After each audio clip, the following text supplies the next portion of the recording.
Georgina Rosado Rosado es egresada de la licenciatura de Ciencias Antropológicas de la Universidad Autónoma de Yucatán. Cuenta con una maestría en Antropología Social, autora y coordinadora de diversos libros sobre el tema de las mujeres y las relaciones de género, así como de artículos científicos y de divulgación en revistas nacionales e internacionales. Conferencista en diferentes foros, coloquios, mesas redondas, simposios y demás de carácter nacional e internacional. Entre su producción literaria destacan los libros Deshaciendo nudos, En busca de María Huicab y Una mujer en campaña. Actualmente coordina el taller Espejismo Literario, con el resultado de 3 publicaciones colectivas.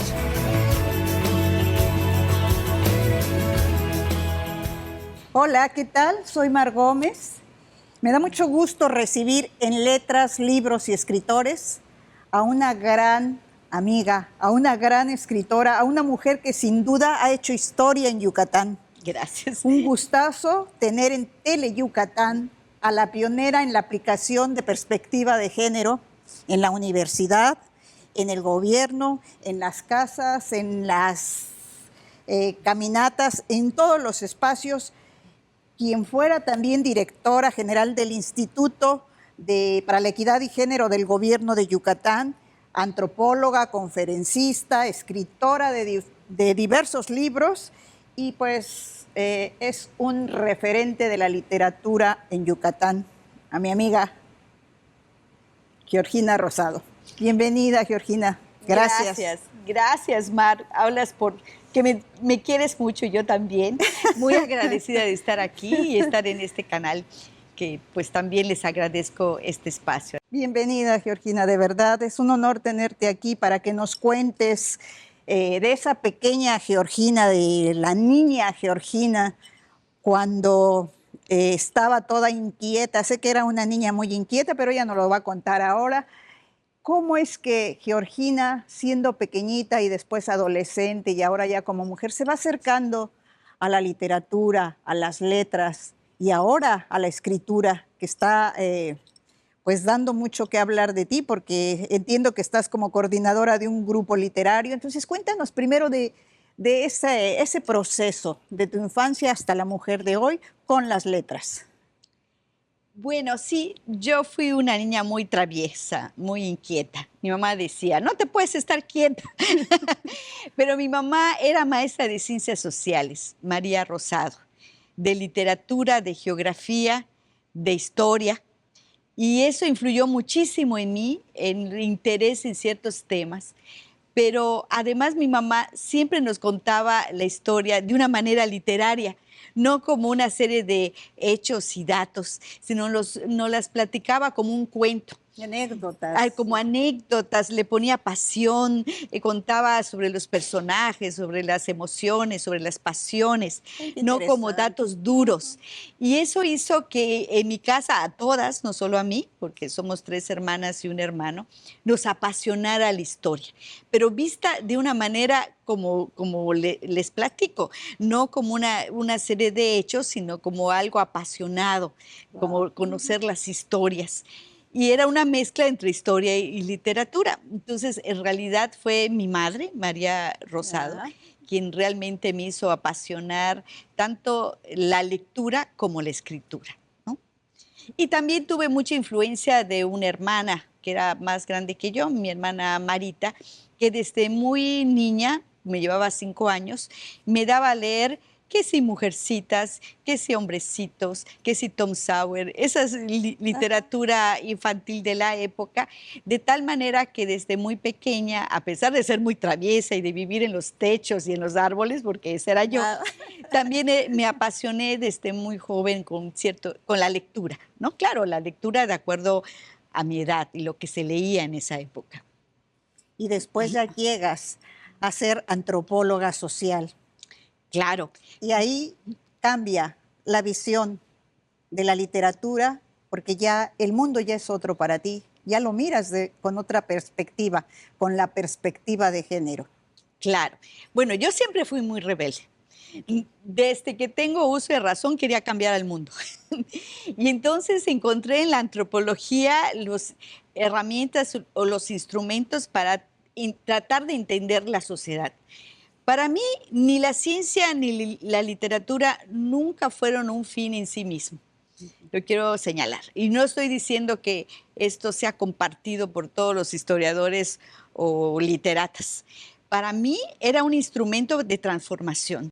Yo entro a la Facultad de Ciencias Antropológicas, que marcó muchísimo mi vida, porque ahí encontré todas las teorías del cambio social.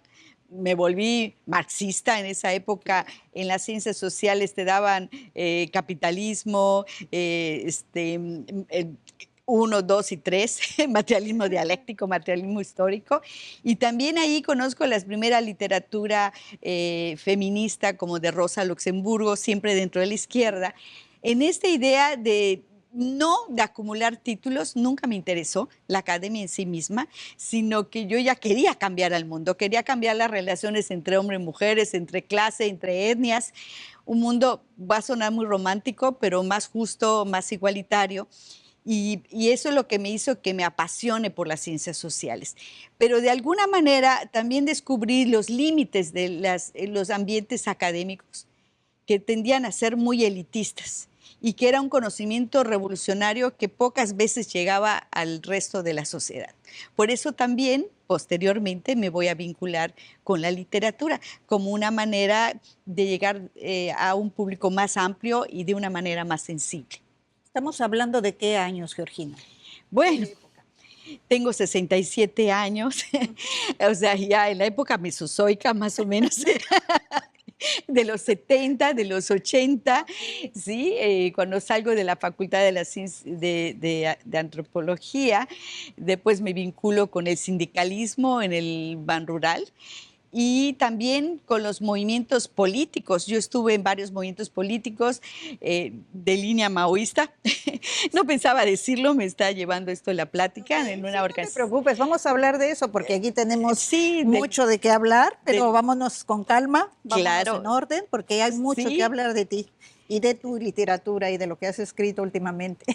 Pero sí, me fui por tenía un pie en la academia y un pie en la política. Okay. Sí, de hecho fui fundadora del Partido de la Revolución Democrática, fui dirigente en Mérida de ese partido, varias veces candidata, porque mi posición siempre fue de izquierda. Una mujer en campaña. Y estaba constantemente en campaña, porque yo estaba decidida que había que cambiar el mundo, porque había cosas que no me gustaban, por así decirlo, ¿no?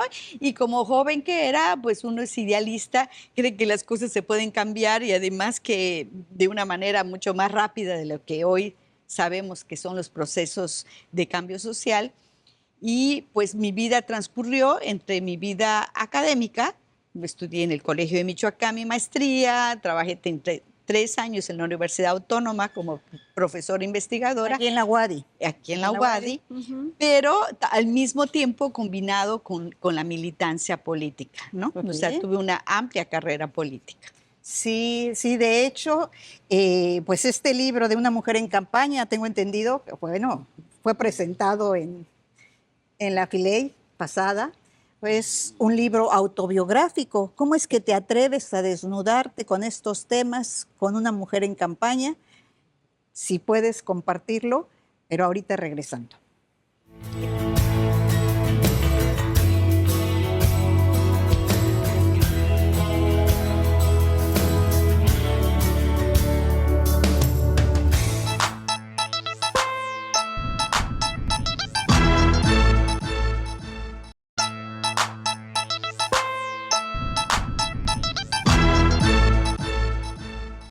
Nos quedamos hablando sobre Una mujer en campaña de Georgina Rosado.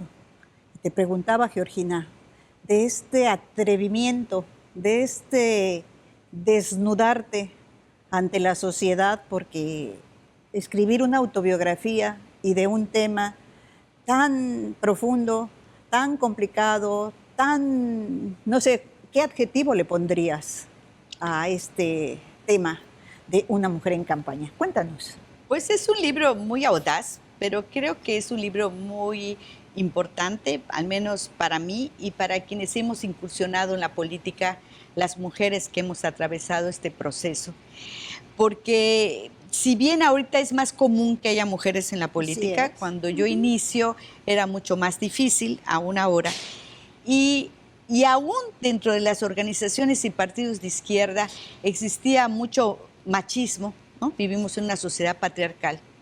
Y las mujeres que tratamos de transformar el mundo a través de la política, sufrimos diversas situaciones muy difíciles de contar, pero que generalmente compartimos. O sea, de violencia, desde violencia doméstica, desde violencia familiar, porque sobre todo en aquel entonces una mujer que llegaba tarde por estar en mítines, que caminaba a las calles, que estaba en reuniones, que lideraba incluso a hombres, pues era mal vista, ¿no? Y era muy difícil conllevar esto con una vida personal y familiar. Y cómo las mujeres que estamos en la política sufrimos la misoginia. Y la misoginia a veces por parte de nuestros propios compañeros de partido, por parte de las instituciones, ¿verdad? Todo tipo de violencias. Y un poco es una manera de denunciar esto y de advertir todo lo que las mujeres tenemos que atravesar cuando queremos transformar el mundo, cuando nos atrevemos a entrar a la política. Pero también es una manera de descubrir todas las reglas de la política que están ocultas y que nadie te platica. O sea, uno entra en la política con todo el romanticismo de izquierda, pensando en que las cosas son de un modo, que están los buenos, los malos, los buenos son los de tu partido, y te topas con las reglas del poder no escritas. Te topas con muchas situaciones que no esperabas porque generalmente los políticos, las políticas no lo advierten, es lo que está por debajo. ¿Sí? Lo que está oculto dentro del poder. Entonces, de una manera, cumple dos objetivos. Desnudar todo lo que viví yo, pero han vivido las mujeres que quieren transformar el mundo y participar en la política, pero por otro lado, también hablar de cómo es la política misma, ¿sí? Y todo lo que se tiene que atravesar, que es dentro de lo que no está escrito, dentro de lo que nadie habla. Qué interesante. Esa es una mujer en campaña. Una mujer en campaña que es Georgina Rosado. Y que posiblemente me valga desterrarme porque hablo de muchas personas no creo, y personalidades famosas. Ya tiene 2 años editado, sí. ¿Verdad? Ya creo que el destierro ya hubiese sucedido. No lo creo así. Siempre hablando de mujeres, Georgina, es obvio, En busca de María Huicap, un libro que nos habla de la reina y santa patrona de los mayas rebeldes, de la resistencia, de las rebeliones indígenas, de los cronistas que también acompañaban en esta historia a otra mano, del cronista, que acompañó a otra mano a escribir este libro tan interesante, que también tiene su versión maya. Yo considero este libro como una verdadera joya, una joya histórica, de verdad. Es un tema del que poco se habla, poco se conoce, una novela histórica que debería ser difundido a otro nivel. Eso es lo que yo creo y que quisiera escuchar de tu voz. ¿Cómo encontraste a María? ¿Cómo fue ese encuentro? Dices que la anduviste buscando, en busca de María Huicap. ¿Cómo es que la encontraste a esta santa patrona junto con los mayas rebeldes y junto con Carlos Chablé, que fue la otra mano que escribió junto contigo? Sí.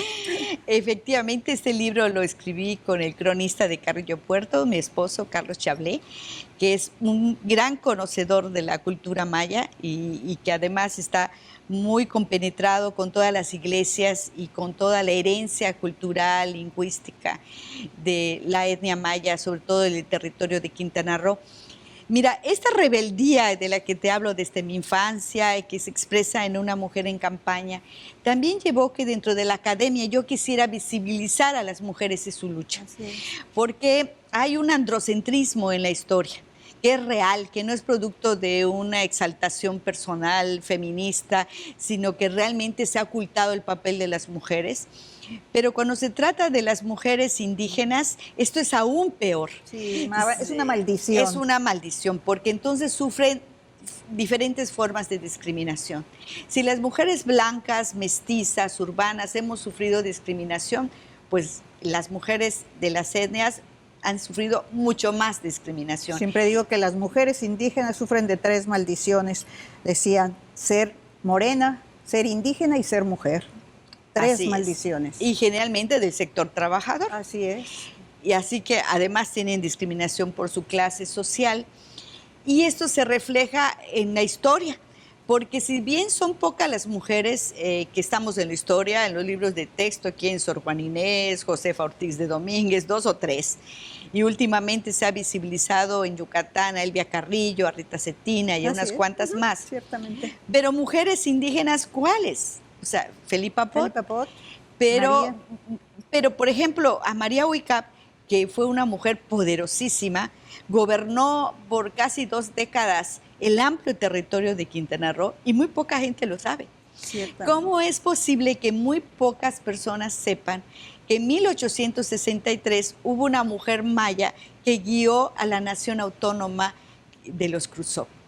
¿Sí? Y que los guió con manos firmes, que era considerada una soberana, ¿sí? En vestidura religiosa tenía.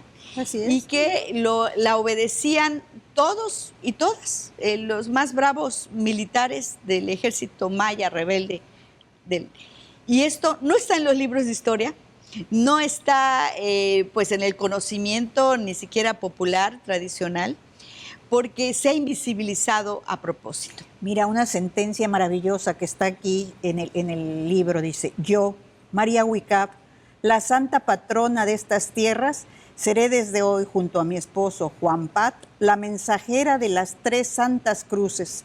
Pondré mis ejércitos y mis riquezas al servicio de la misión que me ha dado mi diosa Ixchet. Qué fuerte, qué potente, qué mensaje. Y así fue porque es una novela basada en hechos reales. Y aquí entra pues la mujer política feminista, aquí entra la mujer académica, porque hay toda una investigación que sustenta este libro, pero entra mi otra faceta, la literatura. La literatura al servicio de este cambio social que quiero que se dé, como reivindicando a una etnia y reivindicando a las mujeres de esa etnia. De eso ahorita me hablas, permíteme tantito. Vamos a un corte, que ahorita tenemos espacio para seguir hablando de María Huicap y de Deshaciendo Nudos, que es otro texto maravilloso también de mujeres.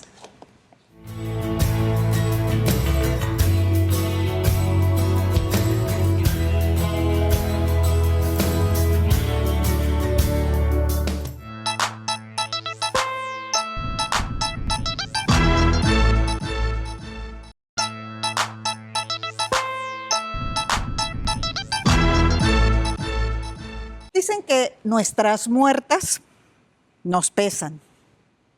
Nuestras abuelas, nuestras ancestras, las mujeres de nuestra generación, tus abuelas, tu historia, tu madre, tus hermanas, tu familia está aquí. Cuéntanos de este libro. ¿Cómo es que te decidiste a deshacer los nudos de lo que es la psicogenealogía, los nudos de tu clan familiar, los nudos de Georgina para descifrar su origen, para externalizarlo también en las letras, lo mismo que lo hiciste con Una mujer en campaña? ¿Qué te da por escribir estas cosas, Georgina Rosado? Qué maravillosa psicogenealogía. Voy a contar algo de mi vida personal porque tiene que ver. Yo estaba atravesando una fuerte, pues no sé si llamarle depresión, pero un momento difícil en la vida, donde, según yo, estaba atravesando la tormenta perfecta, había terminado una relación de muchos años, un trabajo que me gustaba mucho en el IEGI, y yo me preguntaba, ¿por qué me pasan esas cosas a mí? ¿No? ¿Qué tiene Georgina Rosado? ¿Por qué es así Georgina Rosado, que siempre está... La introspección. siempre termina en problemas, sola, luchando contra el mundo? Y dije, y en ese momento se me dio por tratar de indagar toda mi historia familiar. ¿sí? Y cómo esta historia familiar me explicaban a mí misma, en un proceso de alguna manera incluso curativo, ¿no? Sí, De sanador explicar de completamente. mis orígenes. Y yo viví muy cerca de mis abuelas y de mis tías abuelas. Yo tuve esa fortuna, al lado una, a media cuadra la otra, a cuadra y media la otra. Entonces yo tenía esta relación muy cercana con ellas. En una ocasión me acosté en la cama con mi abuelita y le dije, abuelita, cuéntame tu vida, así con mi lápiz. Ajá. Cuéntame tu ¿Qué edad vida. tenías, amiga, más o menos?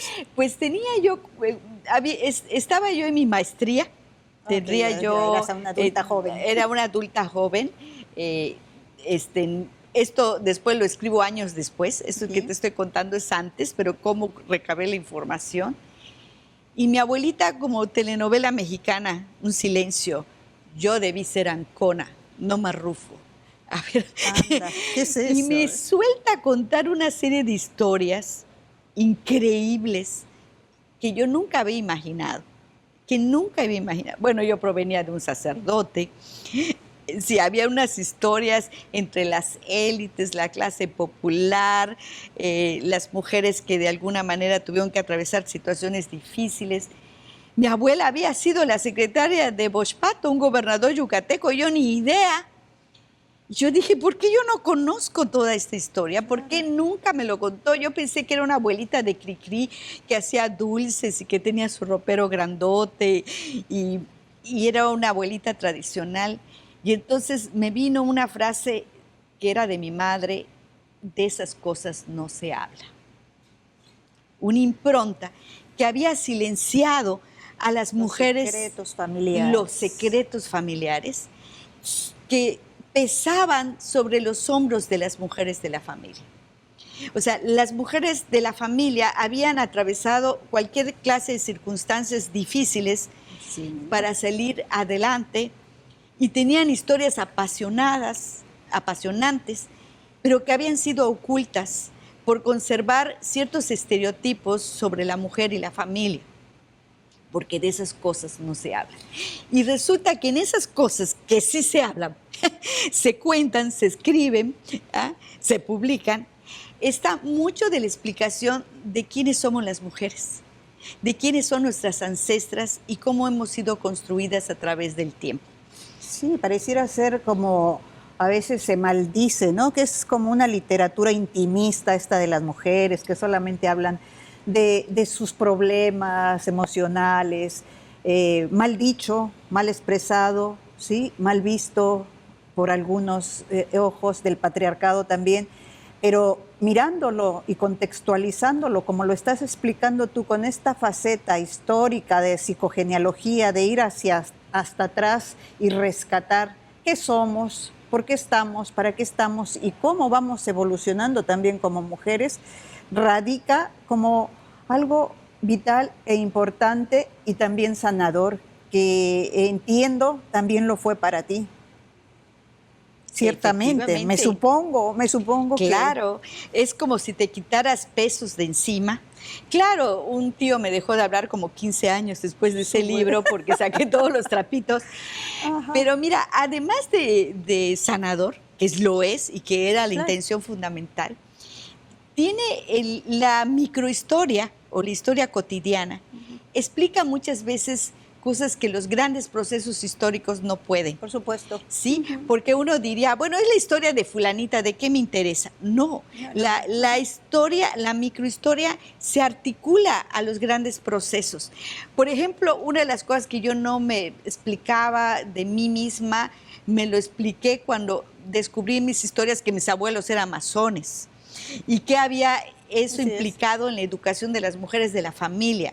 Y de eso me llevó a decir, bueno, entonces la masonería tuvo un papel en la historia de Yucatán y nadie habla de eso. ¿Qué tipo de familias se generaron a partir de los masones? O sea, estoy dando un ejemplo de cómo... muchos más que puede haber aquí. Hay muchos más. Ajá. O, por ejemplo, que mi tatarabuelo era sacerdote Ancona, no reconoce a su hijo, que tuvo con una barragana. Y este Salvador, que se llama mi bisabuelo, termina siendo el administrador de las haciendas de la familia millonaria, no heredero, pero administrador, y se vuelve liberal. ¿A qué me refiero? Que se va incluso conformando los grupos políticos de acuerdo a si eres reconocido, si no eres reconocido, si heredaste la hacienda, si no heredaste la hacienda. Y cómo esto va generando, o por ejemplo, último ejemplo, mi abuela, producto de esta historia complicada, hereda la fisonomía de la zancona, blanca, de ojos claros, y sus hermanas son morenas. Y cómo un tono de piel va a hacer que la vida de mi abuela sea totalmente diferente a las de sus hermanas. Bueno, eso está en el libro, sí, no lo cuento. No, ya no lo vas a terminar de contar para que lo compren. Claro. Y para que terminemos también este segmento hablando también de la infinidad de arquetipos que pueden encontrarse aquí, ¿sí? Y que son en una lectura maravillosa de Georgina Rosado, Deshaciendo Nudos.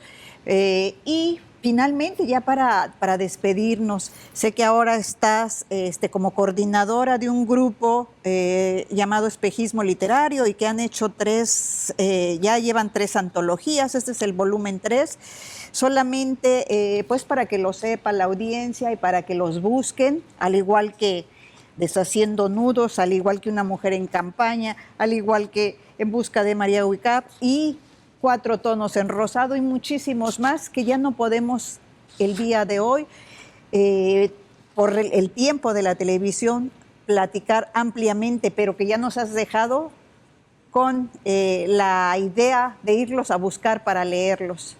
Te agradecemos mucho, Georgina, tu visita aquí en Teleyucatán y seguramente no va a ser la primera vez, es la primera de muchas visitas más. Te queremos, te reconocemos y sabemos de tu calidad como escritora y como literata y como mujer. Gracias. Muchas gracias.